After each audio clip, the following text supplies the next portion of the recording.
You have been pronouncing this word incorrectly, I can guarantee it. In this video, I'm going to explain exactly what this word means, how to pronounce it correctly so that you're culturally appreciating yoga instead of culturally appropriating. Hi, I'm Angie, and I spent years accidentally appropriating my own culture, and now I teach you how to not make the same mistakes as me. I also run yoga teacher trainings and an online yoga studio, which has got over 350 classes, all led by Indian teachers. I'm British Indian, and I hear a lot of variations of this word, and it is this one.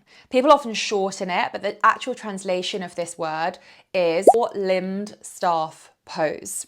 And that can be a bit of a mouthful, so we often just miss the last word and we just say, let's go into our chaturanga. Let's chaturanga. What I want you to realize is when you see an A in the middle of a word in Sanskrit, very often it's actually pronounced as if it's a U, so more that oo sound. So instead of chaturanga or chaturanga, thinking Chaturanga. If you imagine that it's actually written with U's, it can be a little bit easier to remember. Chaturanga, chaturanga. And it's a little bit more of a harsher chaturanga. And then the second word, we actually see that later on as staff pose. If you're moving through an Ashtanga practice, you know that you would come into your seated poses and you come into staff pose, which is Dandasana. Dandasana.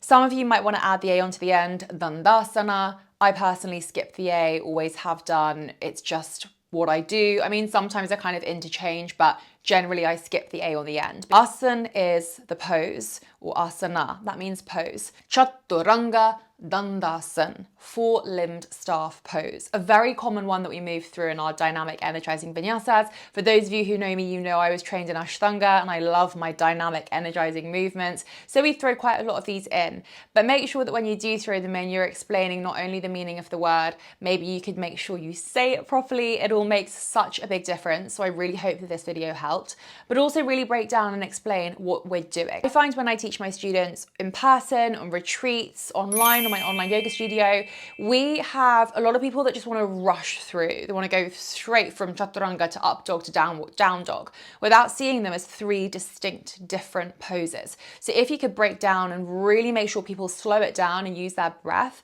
it will help people, your students, but also yourself if you're a student and not just a teacher, deepen your own practice. Thank you so much for being here. If you found this useful, then let me know in the comments what word you would like to learn about next, and I'll see you very soon in our next one. Bye bye.